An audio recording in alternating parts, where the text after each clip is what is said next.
Hi, my name is Melissa van Dijk, and in this video we are looking into if the ordinary retinol or Granactive Retinoid can have an effect on your sleep. Now I know this may sound very weird, and if you would call it a side effect is also another story. However, one thing that you may already know when looking into topical retinoid products would be the common side effects, which you can see as well as feel on the skin, especially when being new to it, as the skin needs time to adjust to it. And this can be dryness, itching, stinging, burning, redness, sunburn feeling, or even peeling. Now those side effects aren't pleasant, but you can work with it to calm the skin and then still keep on going with the product. If you want to go down that road, I have a video for you in the top right corner. However, right now I'm talking about a side effect that when working with a topical retinoid product, that it can mess with your sleep. And this is now just purely my experience, what I wanted to share with you, and maybe you come across the same issues and you weren't thinking about it, that this is even possible. Now this is at least how I felt in the very beginning. And I first noticed that I had troubles with my sleep while I was using the ordinary Granactive Retinoid 5%. While I was testing it, at first I just used a few drops on my face and neck. Everything seems to be fine. However, while I was using it on my chest as well as back, I did notice that something weird was going on. Now, I did not really make the connection in the very beginning that it could be with the Granactive Retinoid and the sleep. However, while I was using it like on other body parts as well, it kind of messed with my sleep. I had troubles to fall asleep. I had nights where I couldn't sleep at all. I was full awake, like someone would give me like loads of energy. I was really nervous, like during nighttime until 6 a.m. in the morning. And so those were really weird things that happened to me, because usually I do not have any issues with my sleep at all. I sleep well at night, and I haven't changed my habits. I haven't changed my diet in any way, so this couldn't be it. The only thing that I've changed was the product that I've tried, and during that time it was the ordinary Granactive Retinoid 5%. And so I started thinking, well, what if my sleep would get influenced because of the Granactive Retinoid? And this is where I started playing around with how much I would use of it. So if I just would use it on my face, everything seems to be fine. If I use it on my body parts, it was kind of like I was using too much. Like my body had an overdose of Granactive Retinoids, like so to speak. And it was messing with my sleep. And so while I was doing this on and off, it became more obvious that the Granactive Retinoid was causing the problem, but I couldn't really take this serious because I just was applying it topically. I wouldn't think that it would have such an impact on my sleep. So I was Googling it, and I couldn't really find much of it based on studies or even like a list of what side effects could be. You always hear about the same side effects: dryness, itching, redness, peeling, etc. But this wasn't about it. I was really focusing on can Granactive Retinoid or any sort of retinoid mess with your sleep?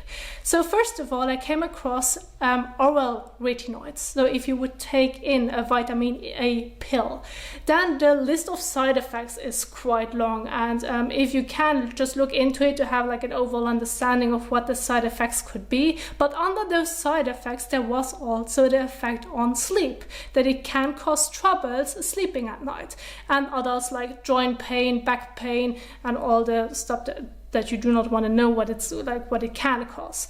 And so I thought, well, I'm not taking something in, I'm just applying it topically. So I started Googling into it more and more, and I came across a few blog posts. One is from Reddit, the other one is from another site, where people, as you can see right here, were talking about that they just started using a tretinoin cream for their acne or for anti-aging, whatever the case may be, and that while they were using it, they had troubles sleeping at night. They either couldn't sleep at all, or they had troubles falling asleep, or they just could sleep for a few hours, but then they were full awake again.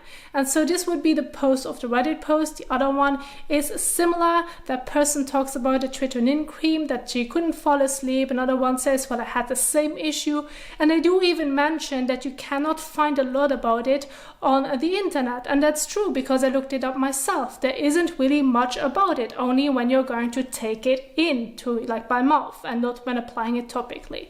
And so while those people were talking about tretinoin, but I had the problem with Granactive Retinoid, I thought, well, Well, Granactive Retinoid is very similar to tretinoin, because before I'm testing the products, before I'm doing my videos, if an ingredient is new to me, I like to look it up, I like to understand it. And so usually where I like to go, one of my sources where I like to go would be Insicoda, and I'm going to put the link in the description box down below, and like it's really broken down in detail what Granactive Retinoid is. Now, first of all, it's also known as HPR, and in general there's not much known about Granactive Retinoid based on separate individual studies, but more so about the manufacturer. So if you're going to scroll down right here, they do mention that Granactive Retinoid is in the retinoid family, and it's like the sister of the queen, and they say, well, that the queen is a tretinoin. And so retinoic acid is tretinoin, and your skin can only work with retinoic acid. So Granactive Retinoid is an ester of retinoic acid, therefore it can immediately work with your skin cells. So it does not need a transformation. With retinol, you need to have 2 transformations until it works to retinoic acid. With Granactive Retinoid and tretinoid, it does not need that. And then I thought, well, if it happened with tretinoin, there is a big chance that the same can happen with Granactive Retinoid. There may be a lower chance that it can happen with retinol, however, it still may happen in like higher strength of retinol products, as it's going to turn into retinoic acid. And if your body or your skin in general has an overdose of retinoic acid, it may give you more side effects than the common ones that they always list. And so therefore, when working with retinol or Granactive Retinoid or tretinoin in general, as those are products that you would normally apply topically, and you had troubles with your sleep, maybe with certain pain issues that you weren't aware of, with dizziness, with your visual or so, look into it. Look into the list of like retinoid products that you would take orally, and then combine it, like basically compare it with what you're currently using topically, and then like do the trial yourself. Keep on going with your Granactive Retinoid or retinol product for some time. Use it a bit more, use a bit less of it. Take it off your skincare list, add it again to your list, so that you can figure out if you should have such troubles where you do not know why they are happening, that you're going to work with it. So figure out if your retinoid product is causing the issue. For me, it was affecting my sleep. For you, it may be something else, or the sleep as well. If you're doing this trial yourself, first of all, always be careful when doing so. Of course, you want to be doing this in a safe way. But second of all, if you do figure out that it's causing any of the side effects that are not so common, please let me know in the comment section down below, because I would really love to get into this topic, as it's not you cannot find much about it, and therefore it's interesting to see what really happens when working with topical retinoid products. And so this is what I wanted to share with you. I just find this really important to emphasize, since you are the ones that are watching my skincare videos. I like to keep you up to date. I like to keep my videos as informative as possible, and therefore I feel the need of sharing this with you, what I have experienced, and maybe you had a similar experience as well, so that you then can solve the problem.